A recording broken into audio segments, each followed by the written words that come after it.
Muy buenos días. Agradezco a Educación en Salud por su invitación al Congreso Internacional Online sobre Rehabilitación y Readaptación Deportiva. Un cordial saludo cargado de afecto y salud para todos.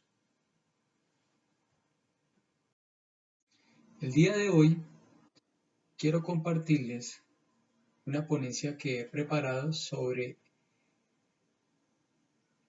lo que viene siendo una aproximación de los cambios epigenéticos en el músculo esquelético inducidos por el ejercicio físico.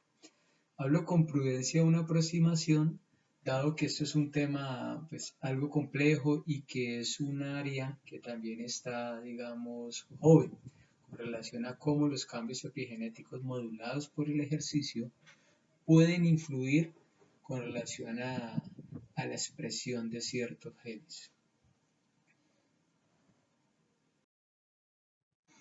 Nuestro plan temático para el día de hoy está distribuido en tres partes, donde en la primera les hablaré algunos aspectos relacionados con el ejercicio como medicamento.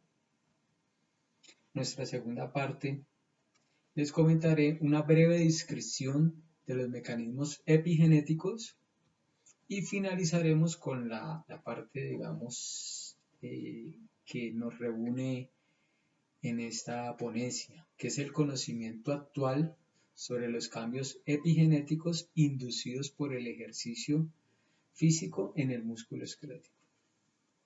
Iniciando con nuestra primera parte, quiero abordar el siguiente punto, y es algo, digamos, que es fundamental partiendo desde lo que son los signos vitales, ¿no? En atención primaria, cuando nosotros vamos al médico, pues por lo regular siempre se hace un breve diagnóstico, un pequeño tamizaje, donde se toma la frecuencia respiratoria, donde se toma la frecuencia cardíaca, el pulso, se toma la presión arterial, se toma la temperatura, que en estas condiciones que estamos viviendo hoy en día a todos nos han tomado la temperatura varias veces.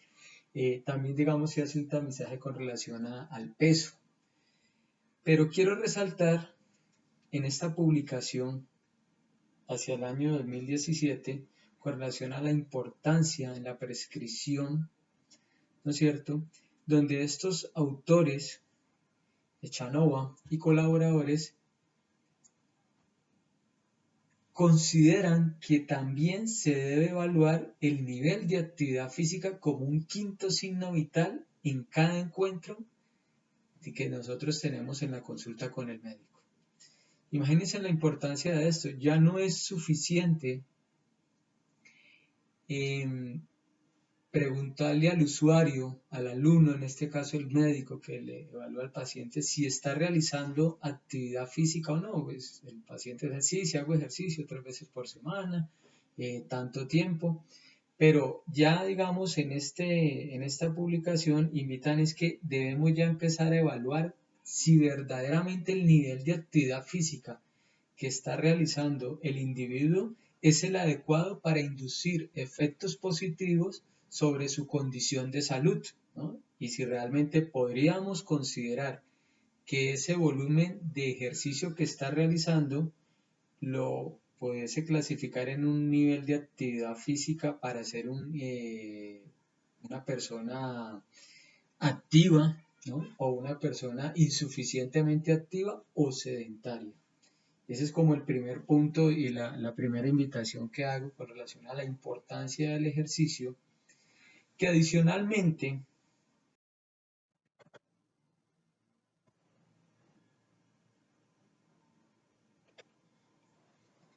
la presente diapositiva observamos una publicación que hizo Vina y colaboradores hacia el año 2012, donde publicaron los beneficios, ¿no es cierto?, farmacológicos del ejercicio, donde ellos a través de este esquema, utilizando como un modelo estadístico de regresión polinomial, en el cual se utiliza para describir fenómenos no lineales, observamos la relación entre las variables independientes, en este caso en el plano de X relacionada con la edad, como ustedes pueden observar, y la variable dependiente en el plano de Y, que está asociada a lo que es la conservación de la vida. ¿Qué podemos analizar aquí? Ellos tomaron participantes del Tour de Francia, que son los punticos que ustedes observan en la primera curva que está en negro, y los compararon con la población en general, que son los cuadritos que ustedes observan acá, que están en blanco.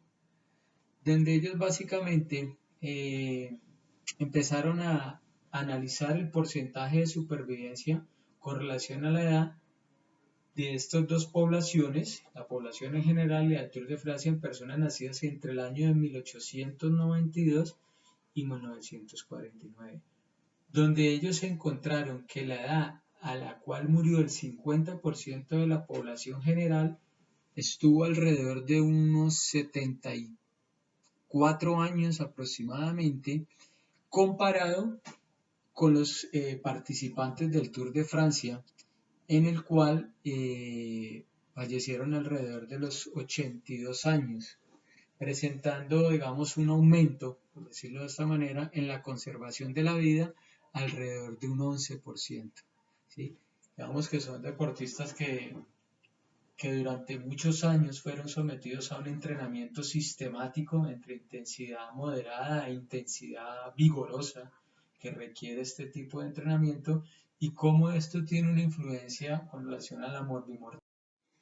Continuando, combina también presentaron los beneficios de lo que viene siendo el ejercicio físico, los efectos, ¿sí?, sobre el ejercicio, sobre lo que viene siendo los tejidos y los órganos. Pues aquí miramos cómo hay cambios sobre lo que es sistema cardiovascular, sistema respiratorio, niveles de triglicéridos, función vascular, a nivel del sistema nervioso tanto central como periférico, procesos cognitivos. Sí, se ha demostrado también que el ejercicio tiene efectos positivos sobre el BDNF, factor neurotrófico derivado del cerebro, estimula lo que son los procesos de neurogénesis. Y también por el lado de lo que viene siendo el tejido adiposo. Digamos que esos son beneficios, efectos del ejercicio que para nosotros es algo ya conocido. Pero también empezaron a revisar cuáles son esos mecanismos que están implicados que inducen esas adaptaciones, donde presentaron un esquema en esa publicación bien interesante. Desde que nosotros empezamos a hacer el ejercicio, el estímulo configurado a través de los componentes de la carga de entrenamiento, como es la frecuencia, la intensidad, la duración, el tipo de ejercicio, cómo él induce cambios agudos con relación al pH, concentración de metabolitos, el turnover del ATP-ADP, concentraciones de calcio y especies reactivas de oxígeno, y eso básicamente activa lo que viene siendo unas proteínas especializadas como son las quinasas y las fosfatasas, como es la proteíquinasa, la MAPK, la AKT, la P70S6, la MPK, que más adelante miraremos algunas funciones especializadas de estas proteínas que inducen mecanismos de señalización a nivel intracelular en lo que son los factores de transcripción y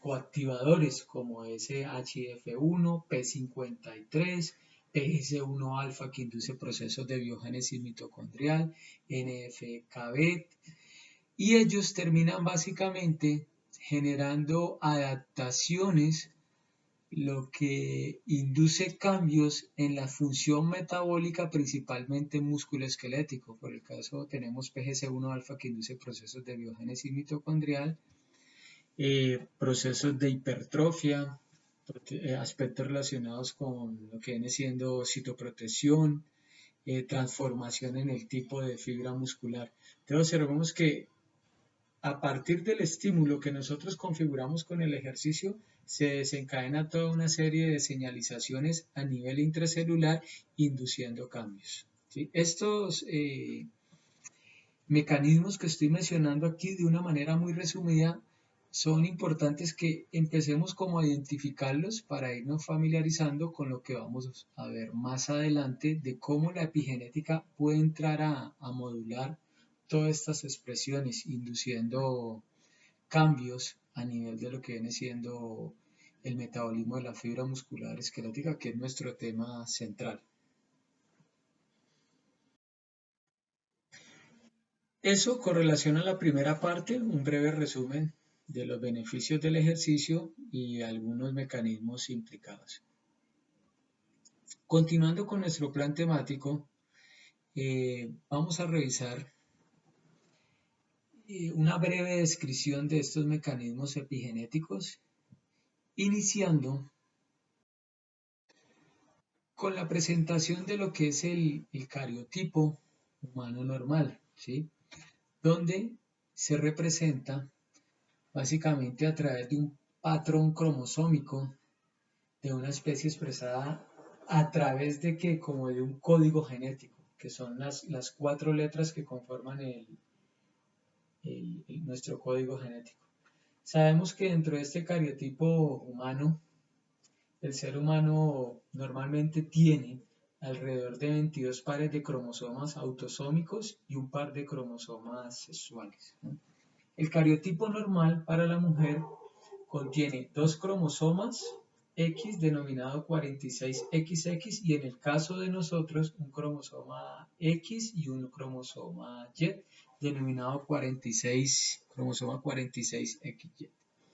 Adicionalmente a eso, quiero resaltar que hacia los inicios de los años 90 inicia lo que se llama el proyecto Genoma Humano, un macroproyecto cuyo objetivo fundamental fue determinar la secuencia de las pares de bases químicas que componen nuestro ADN, logrando identificar y mapear básicamente todo nuestro genoma, en el cual se presentó un borrador hacia inicios del presente siglo y ya terminándolo totalmente hacia el año 2003. Ese proyecto lo han estimado para durar alrededor de unos 15 años y cuenta pues la literatura que costó más o menos lo que costó el proyecto a la Luna en ese momento. Eso que fue un aporte bien importante, dado que permitió ya hoy en día, prácticamente 17 años después, empezar como a entender mecanismos moleculares, mecanismos genéticos y la parte, digamos, que vamos a tratar hoy de la epigenética, que anteriormente no se entendía y lo que fueron los estudios en fisiología molecular del ejercicio empezaron básicamente a crecer en esa área, ¿sí? Conocer la secuencia completa de nuestro genoma puede, teniendo, digamos, una relevancia en cuanto a los estudios en biomedicina, los aportes que esto ha contribuido, aportes en genética clínica, para lo que es el entendimiento de enfermedades poco estudiadas, nuevas medicinas, el uso de nuevos fármacos, diagnósticos mucho más fiables y rápidos, y en el área de nosotros, básicamente, como veremos más adelante, protocolos y programas de prescripción de ejercicio basados en estas secuencias genómicas. Como dato curioso, quiero resaltar que el genoma humano, si se extendiera todo, ¿sí? Básicamente abarcaría África, así como ustedes lo pueden observar en la línea roja que está en esta parte de acá, llegando básicamente a cubrir unas 200 millas, ¿sí? Ya totalmente extendido. Bien, pero ¿cuáles son los componentes del ADN? Empecemos a revisarlo. Básicamente, los elementos que integran el ADN, pues recordemos que esto fue algo que se descubrió hacia el año de 1953 por los científicos de Watson y Crick, que descubrieron la secuencia del ADN y básicamente las subunidades, lo que llamamos o lo que conocemos como los nucleótidos. Y básicamente un nucleótido, si nosotros arrancamos por este lado de acá, se conforma básicamente de un fosfato, un azúcar, ¿no es cierto?, más una base, que aquí tenemos una letrica que vamos a mirarlo más adelante. Cuando estos dos enlaces básicamente se pegan, hacen la conformación de un nucleótido. Y ese nucleótido está formado por un azúcar que mencionaba, por una desoxirribosa y un grupo fosfato y sus 4 bases nitrogenadas. O sea que eso formaría lo que conocemos como una cadena de ADN, con sus 4 eléctricas como es la guanina, ¿no es cierto?, citosina, adenina y timina. Por el otro lado, esto se ensambla en una doble cadena, ¿sí? Las bases de lo que son los enlaces de C y T, que solo tienen un anillo, por lo regular se denominan pirimidinas, que es lo que vemos acá, mientras que las bases AG, en la cual tienen 2 anillos, se denominan las purinas, que es lo que nosotros observamos acá. Y básicamente el enlace a través de puentes de hidrógeno de lo que viene siendo la citosina, la guanina, la adenina y la timina, es lo que nos construyen el modelo de la doble hélice del DNA con sus cadenas antiparalelas, y lo que a estos autores hacia el año de 1962 pues le valió su premio Nobel.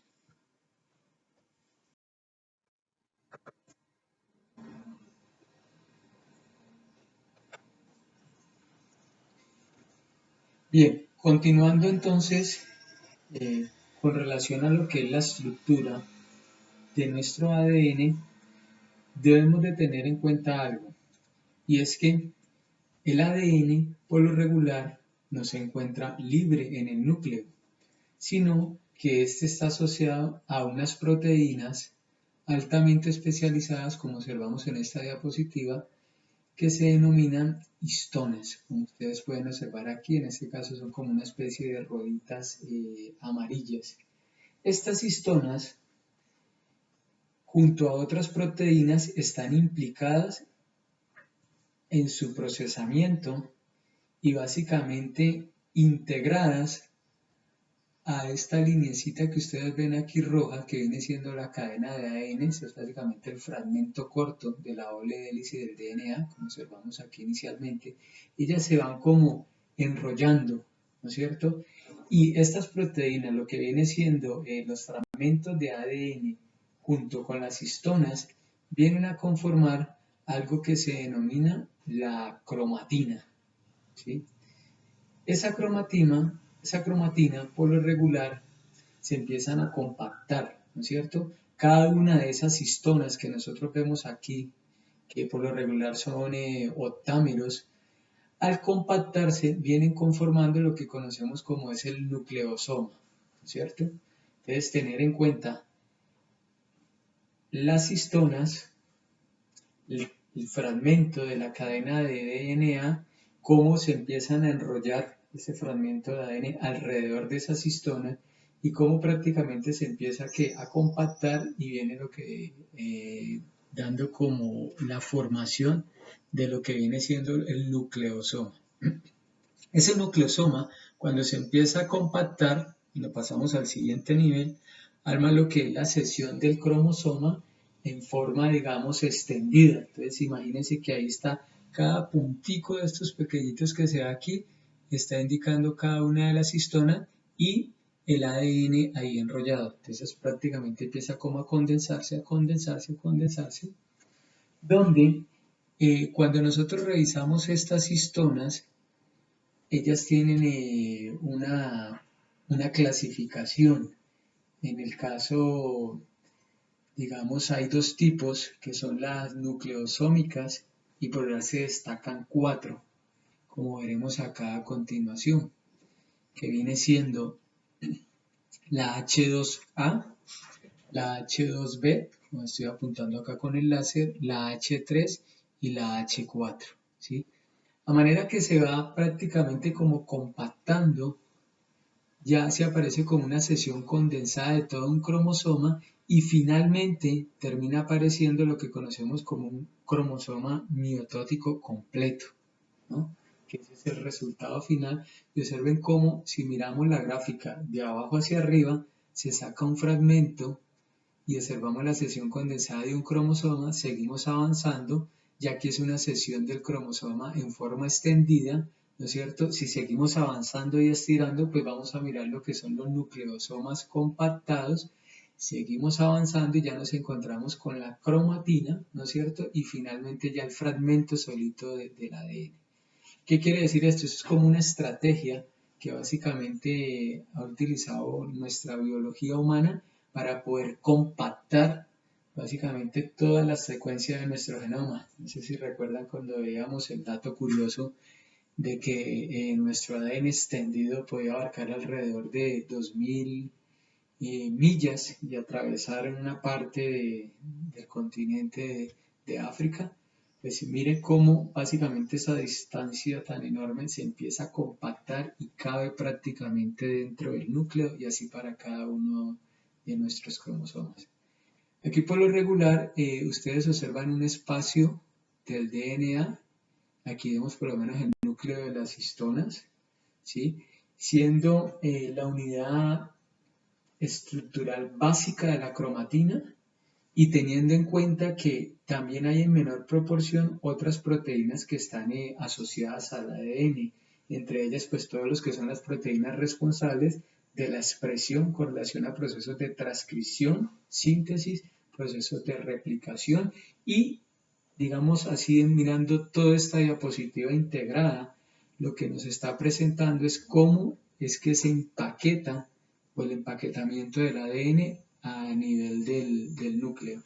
Y estas histonas básicamente han empezado a ser estudiadas con relación a los mecanismos epigenéticos que están implicados. Bien, ya haciendo una breve revisión de lo que viene siendo la estructura de nuestro ADN y estas proteínas que son claves, definamos qué es epigenética, ¿sí? Apoyándonos de lo que viene siendo la definición que nos da el Instituto Nacional de Investigación del Genoma Humano, podemos definir que la epigenética es un campo emergente, ¿sí?, de la ciencia que estudia los cambios hereditarios causados por la activación y desactivación de nuestros genes. Aclarando, ¿sí?, que en este caso no se presenta ningún cambio en la secuenciación de nuestro ADN. La palabra epi, por lo regular, epigenética viene del origen griego que significa literalmente por encima de, o en este caso, mirando en el contexto, estaríamos hablando como por encima del epigenoma, ¿sí? Todo lo que estaría marcando de una u otra manera el genoma. Y allí es donde empezamos a hablar de lo que son las marcas epigenéticas, ¿sí?, que nos permite interpretar básicamente la forma como se expresan los genes. Eso forma parte de lo que es el concepto de epigenética y que estaría relacionado con función. Por lo regular, la epigenética nos cuenta acerca de la célula y la influencia de su entorno. Ahorita presentaré una diapositiva. Bueno, ¿a qué hace referencia con ese entorno?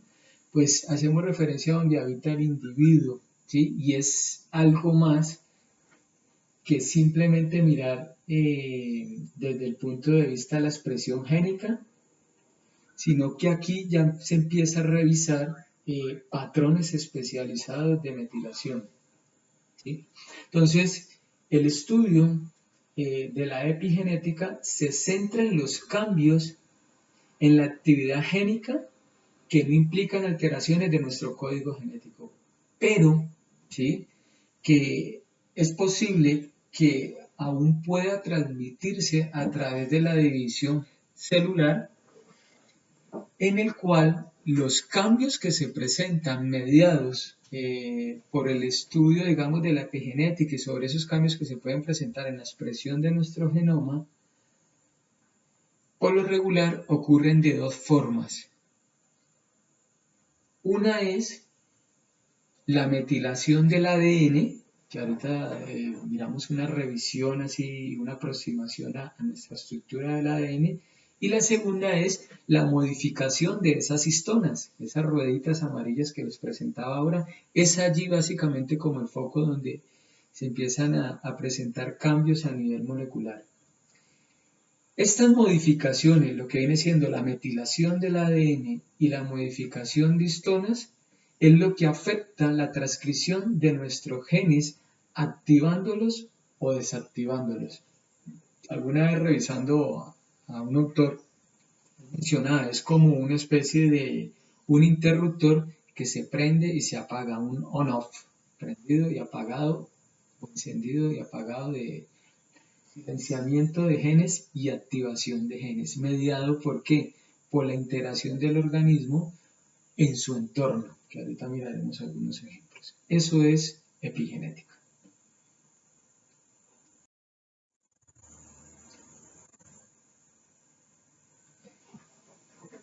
Esta diapositiva, en esta figura, básicamente quiero presentarles cómo está nuestro genoma, ¿no es cierto? Y cómo desde que estamos en el vientre de nuestra madre podemos empezar a tener marcas epigenéticas a través de los estilos de vida de ella, como es la dieta, ¿sí? En el estado materno, estados alterados de nutrición, ahí hablo con prudencia, no soy especialista en esa área, niveles de estrés, de ansiedad, traduciendo estrés como tensión, ¿no es cierto?, inducido por el entorno en estas condiciones de pandemia al cual estamos sometidos toda la humanidad, ya se podrán imaginar, esperemos un poco de tiempo, qué cambios epigenéticos se han podido presentar con relación al estado de pandemia. Lo más seguro es que ya se estén realizando investigaciones con relación a ese estado y eso,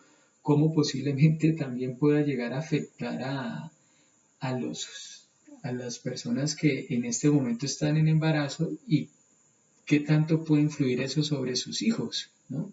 Es algo que aún podemos marcar ahí un interrogante. Tratamientos farmacológicos, ¿no es cierto? Y lo que viene siendo asistencia con relación a reproducción, el uso de tecnologías, todas estas cosas pueden entrar a modular básicamente el comportamiento ya no de nuestro genoma, sino de nuestro epigenoma. Y estas marquitas que ustedes ven aquí es lo que básicamente hablábamos con referencia a las etiquetas por encima del epigenoma que pueden silenciar algunos genes o activar otros genes y predisponernos para condiciones de morbimortalidad. ¿Sí? Estado nutricional, el ejercicio físico, que es nuestro tema central en el día de hoy, ¿no es cierto? Ahora miraremos algunos avances con relación a cómo el ejercicio puede percibirse como un componente epigenético y también influir sobre aspectos de lo que viene siendo metilación y modificación de histonas principalmente. Bien, esto es más o menos lo que hablábamos de cómo el epigenoma es influenciado por nuestras condiciones de vida.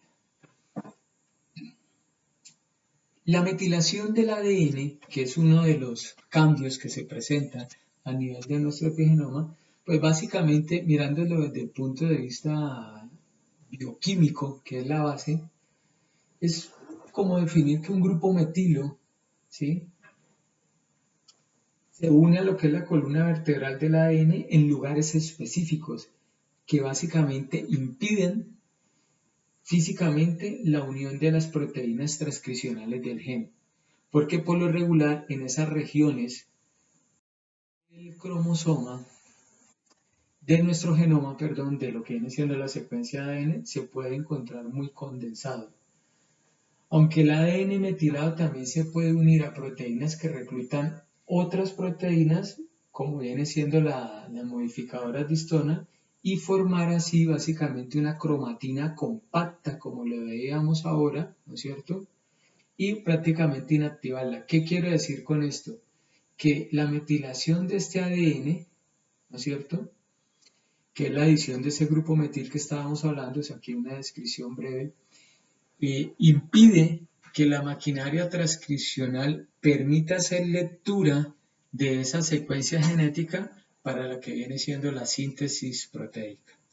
Adicionalmente, la modificación de las histonas pues se producen en las colas terminales, no voy a entrar como en ese tema de químico, lo que cambia la forma en que se empaqueta ese ADN. Recuerde que él se va condensando, donde básicamente puede quedar como algo ajustado o algo, digamos, extendido.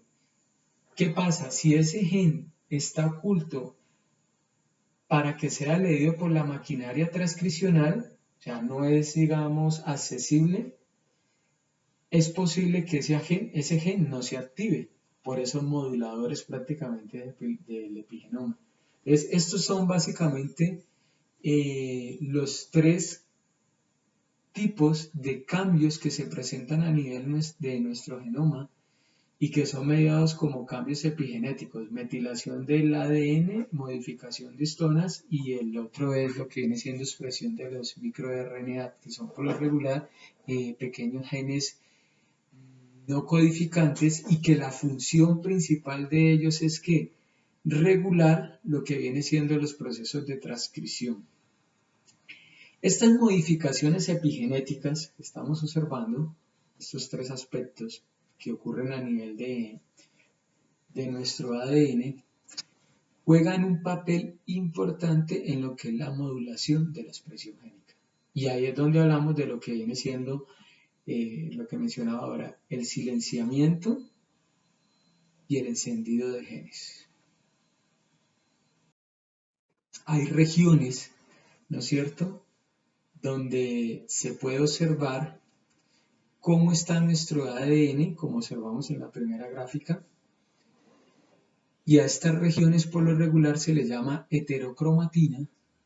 ¿Y qué indica esto? De que allí el ADN con relación a los nucleosomas, como está bastante empaquetado, son zonas, digamos, bastante densas. O sea que aquí no se podría expresar un gen, dado que la maquinaria transcripcional, por lo compacto del ADN, no permite hacer la lectura. Entonces, para poder que se realice esa lectura, ¿qué toca hacer? Que el ADN se estire, por decirlo así, se elongue, y ahí es donde se colocaría en un estado, como vemos en la figura B, de eucromatina, que aquí sí puede ingresar la maquinaria transcripcional y hacer lectura de básicamente los genes que están. Eso es lo que se conoce como el collar de perlas. Entonces, en la primera imagen observamos de que no se puede hacer una lectura de lo que viene siendo los genes a través de la maquinaria transcripcional porque está compactado nuestro ADN comparado cuando está, digamos, en un estado que está extendido, que se conoce como cromatina, y donde sí se puede hacer una lectura. Esas son más o menos los dos, digamos, imágenes que se pueden observar y como para que entendamos qué es lo que pasa con relación a la lectura de estos genes, con relación a la epigenética. Y ustedes ya saben que al estar compactado esta cromatina con las histonas, ¿no es cierto? Pues básicamente podríamos interpretar de que hay modificación en las histonas y hay metilación del ADN que dificulta hacer la lectura. Esa metilación del ADN, ¿sí?, por lo regular, por lo que es la regulación de los procesos de transcripción, es controlada por metiltransferasa, como lo mencionábamos ahora, y por lo regular esto evita que se active la maquinaria transcripcional, sobre todo el complejo de iniciación de la transcripción, y que le permita acceder a esas regiones reguladoras de los genes. Por lo regular, cuando el ADN se desmetila, ¿no es cierto?, que permite hacer la lectura, es iniciada por otras enzimas que expone regiones reguladoras del ADN para activar la transcripción. Esto, mirándolo en condiciones de ejercicio,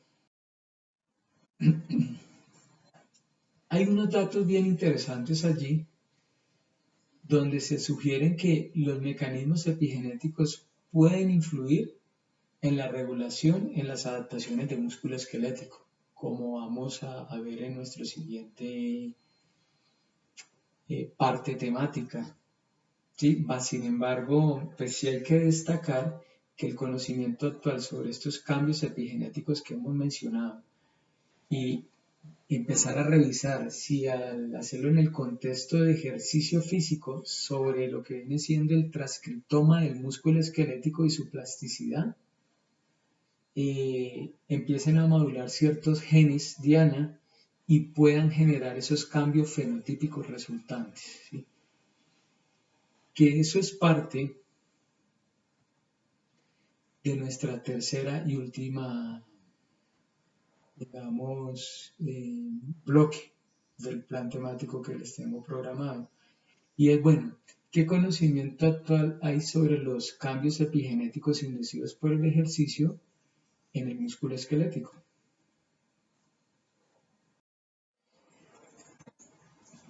Inicio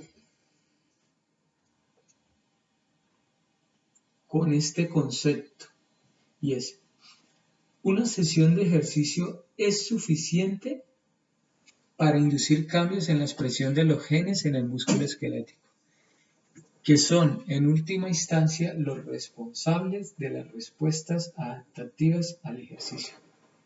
Sí, digamos que fue un párrafo que me impactó bastante y lo tomé de la publicación de Madrid hacia el 2017, donde habla del ejercicio y lo que viene siendo el epigenoma del músculo esquelético.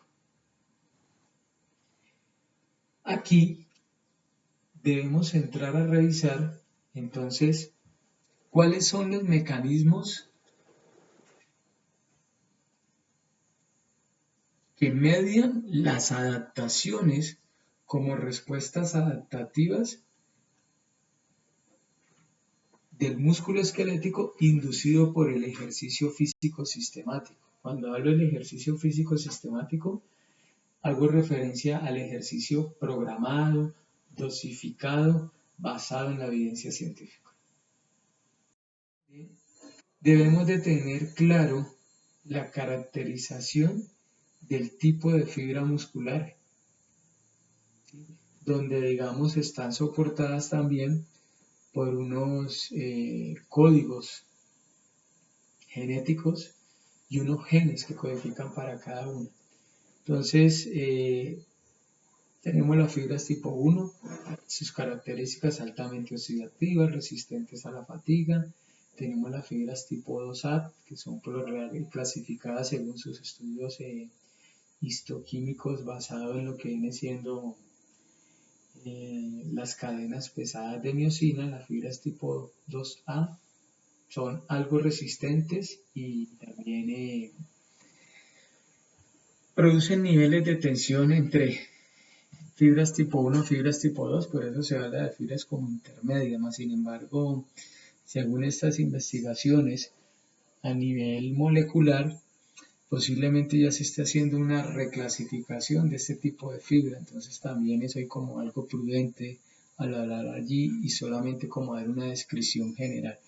Y tenemos las fibras tipo 2X, ¿no? Algunos autores lo reportan como tipo 2B, y aquí hay algo bien interesante y es que las fibras tipo 2B, con relación a la expresión de las cadenas pesadas de miosina, ellas se expresan sobre todo en roedores y es el asterisco que observamos acá y que aquí nos hace la apreciación el autor, pero por lo regular esta proteína, los genes no se expresan en humanos, entonces en este caso el autor hace la observación ahí y habla de que en el caso de nosotros los humanos se expresan más las fibras tipo 2X o también conocidas como fibras tipo 2D. Entonces, en una literatura, en los libros de fisiología, encontraremos las dos clasificaciones o alguna parte, pero ya la tendencia de la literatura, lo he estado revisando recientemente con relación a la clasificación clásica, ya digamos que se cita más es a las fibras tipo 2X, que son por lo regular fibras,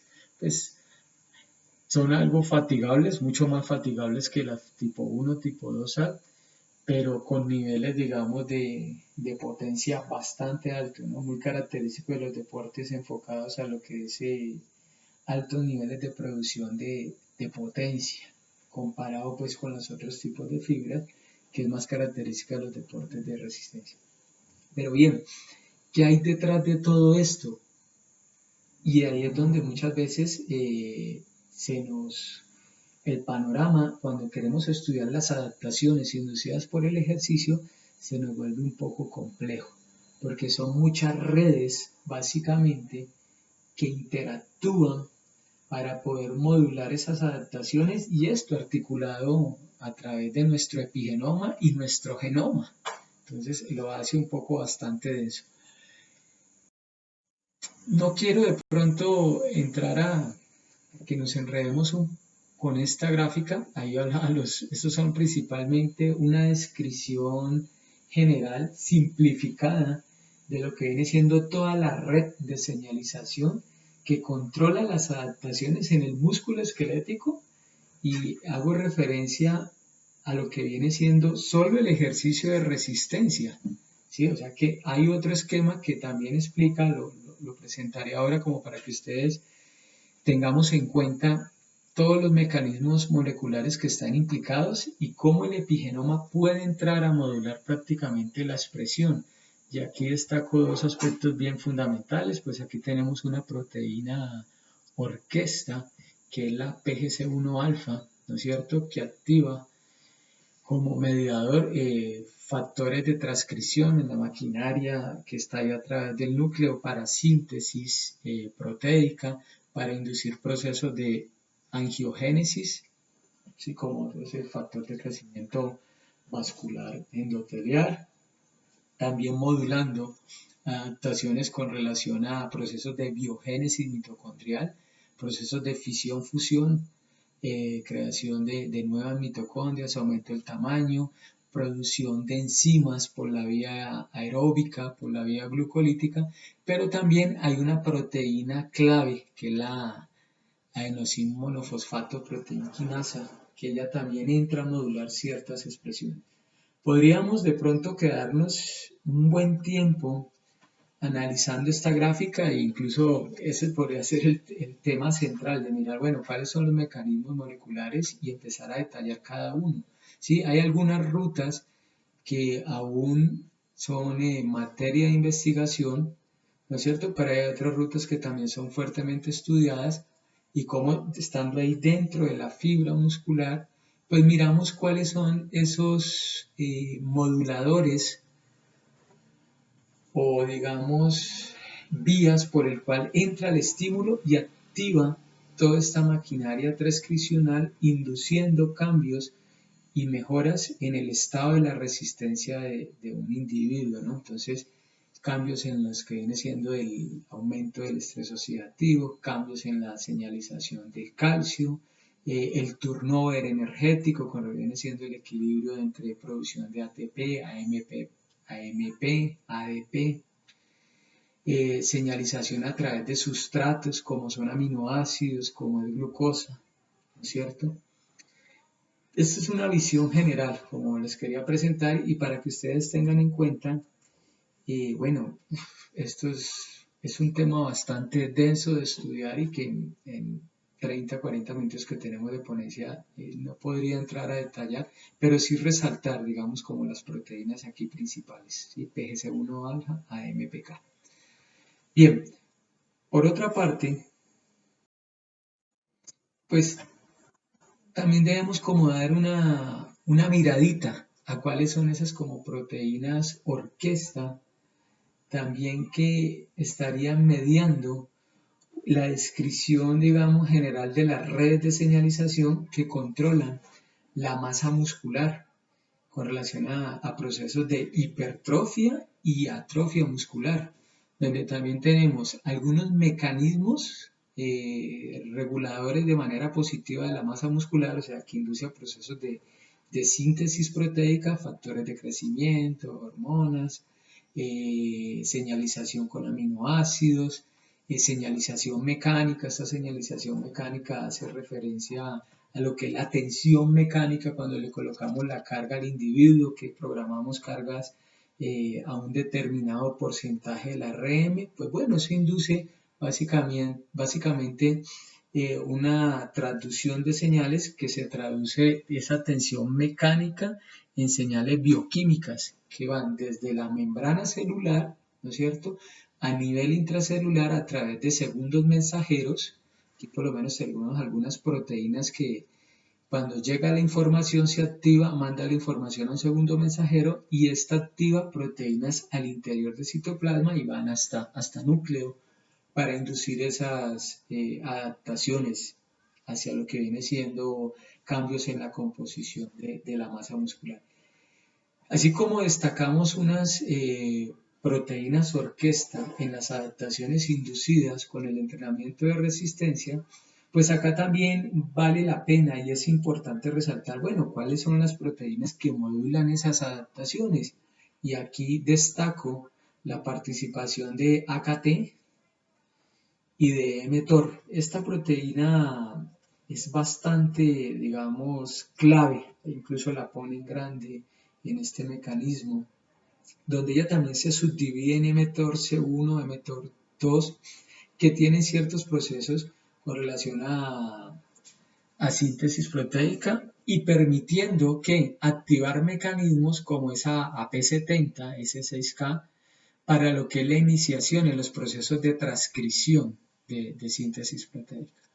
Por el lado de acá, pues también tenemos factor de necrosia tumoral alfa, interleuquina 6 como moduladores, ¿no es cierto?, que activan o inhiben ciertos mecanismos para lo que viene siendo la transcripción, ya sea mediado por un lado a lo que viene siendo reguladores positivos, a lo que es síntesis proteica y mecanismos de hipertrofia, o por el otro lado, reguladores negativos de la masa muscular que estaría relacionado con procesos de atrofia muscular, ¿sí? Entonces, podríamos destinar solamente un discurso, bueno, cuáles son los mecanismos que inducen hipertrofia, revisar en detalle cada una de estas vías, o podríamos revisar en otro momento también todo lo que viene siendo las vías de inhibición relacionado con mecanismos en vías de señalización a nivel intracelular de lo que viene siendo atrofia muscular. Bien, eso digamos que es hacia donde apunta la epigenética y donde son los supuestos genes y proteínas diana que entraría a modular para inducir adaptaciones con relación a la mejora en la resistencia cardiorrespiratoria y a la mejora en la condición muscular, ¿sí? Aquí nos quedaría por fuera el tema neural, que también induce ciertas adaptaciones. Destaco, nuestro primer estudio es una revisión bien interesante y es que los autores aquí empiezan a revisar, bueno, ¿qué pasa con relación al ejercicio, la dieta, el estrés, el uso de fármacos, ciertas toxinas, el fumar, etcétera, como factores epigenéticos, ¿no es cierto?, que pueden entrar a modular esa modificación de histonas, ¿sí?, y esa metilación del ADN, como lo empezábamos a revisar al inicio.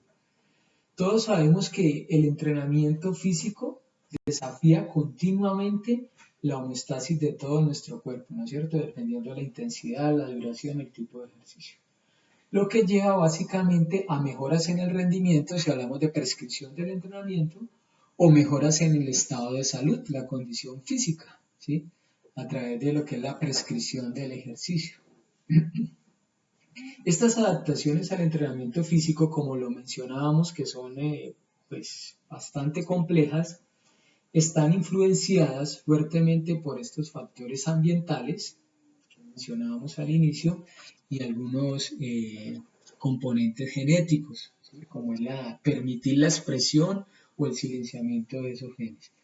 Pues estos factores genéticos sabemos que en lo que hemos revisado hasta ahora regulan la expresión génica de una manera específica sobre un tejido y básicamente constituyen un vínculo entre lo que es el genotipo y nuestro medio ambiente.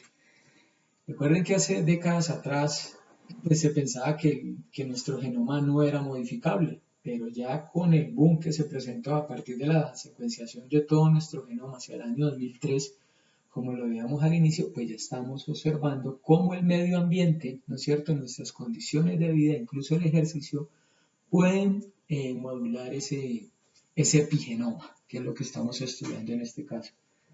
Además de otros factores epigenéticos que están emergiendo, recuerde que esto es un área joven, por eso hablo con la debida prudencia y decir, bueno, aún falta mucho por investigar y de mi parte aún sigo trabajando en esta área que me ha interesado bastante.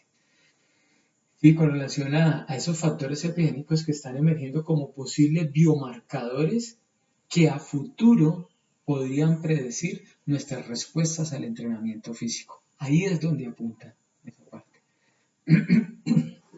Perdón.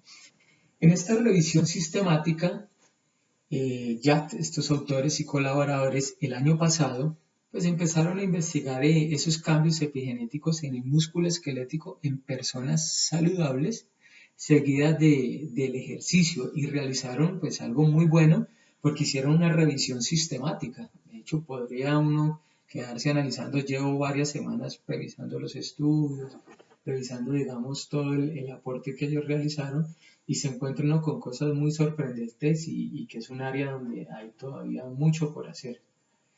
Sí, ellos tuvieron como objetivo, se tuvo como objetivo identificar los cambios epigenéticos que se han investigado en músculo esquelético, sobre todo después del entrenamiento físico, estamos hablando en sesiones agudas, pero en poblaciones sanas, ¿no? Habrá que después revisar todo el concepto en lo que viene siendo población en condición en poblaciones especiales, ¿no? De morbilidad, donde ellos, al hacer toda su revisión en las bases de datos, incluyeron alrededor de 22 artículos que evaluaron esas modificaciones epigenéticas como son metilación del ADN, modificación de histonas y los ARN no codificantes. Recuerde que estos ARN no codificantes actúan básicamente como reguladores en el contexto de lo que viene siendo el ejercicio agudo. ¿Qué identificaron ellos? Ellos encontraron en esta revisión sistemática que algunos estudios reportan ya varias marcas epigenéticas que se alteraron en respuesta al ejercicio. O sea que el ejercicio induce sobre básicamente la modificación de estas histonas, esta metilación de ARN, y podríamos pensar ya de una manera aproximada, ¿sí? De manera que se va avanzando en esta área, de que el ejercicio actúa como un componente epigenético, ¿sí? Donde esas marcas alteraron la respuesta al ejercicio con una imposible influencia, ¿no es cierto?, de lo que viene siendo el metabolismo del músculo esquelético. Ahí se concluye, recuerdo en lo que revisé, que no está claro aún si estas marcas epigenéticas juegan un papel clave en lo que viene siendo el impacto en el proceso fisiológico del ejercicio. Hasta ahí podría más o menos compartir lo que ellos reportan. Y pues sabemos que la epigenética del ejercicio, que ya le podamos como dar ese nombre, la epigenética del ejercicio es todavía un campo de investigación que está empezando. Sí, quiero aclarar esto aquí, por eso hablo muy prudente que es una simple aproximación. Esperemos a futuro que se aclare pues básicamente esta relación de la causalidad de estos cambios que se presentan sobre nuestro epigenoma.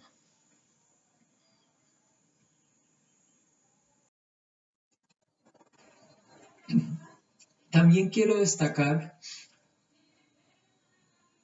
algunos aspectos relevantes y es que existe una creciente evidencia que sugiere que rasgos como la capacidad de entrenamiento no solo dependen de códigos genéticos, sino también de señales epigenéticas. Esto sería uno de los aspectos a destacar. Los ejercicios agudos como los crónicos tienen un impacto significativo en la metilación del ADN, como mirábamos en el estudio anterior, sesiones agudas, sesiones crónicas, pero parece ser que aún toca investigar cómo la intensidad puede entrar a modular esos patrones de metilación. Ahí lo mirábamos con relación a ejercicios por encima del umbral. Esto posiblemente nos va a direccionar, y este es como uno de los aportes que quiero dejar, cuando ya se entienda de una manera mucho más clara estos mecanismos, pues nos va a permitir implementar diseños de protocolos de entrenamiento bajo perfiles epigenéticos y modelos pronósticos para predecir esas adaptaciones que estábamos analizando ya, todo lo que viene siendo estas redes de transducción de señales que van desde que se produce el estímulo que aplicamos la carga hasta que llega básicamente a núcleo y poder nosotros construir planes de entrenamiento más acertados que induzcan adaptaciones favorables, síntesis proteica, adaptaciones enzimáticas. Adicionalmente, pues la epigenética está emergiendo como un mecanismo potencial que sustenta la complejidad de las adaptaciones del ejercicio. Pues ustedes ya podemos como apreciar lo complejo de esto y lo delicado o digamos el debido cuidado que debe uno tener al explicar estas rutas. Digamos que ahí lo he explicado por encima, pero lo mencionaba.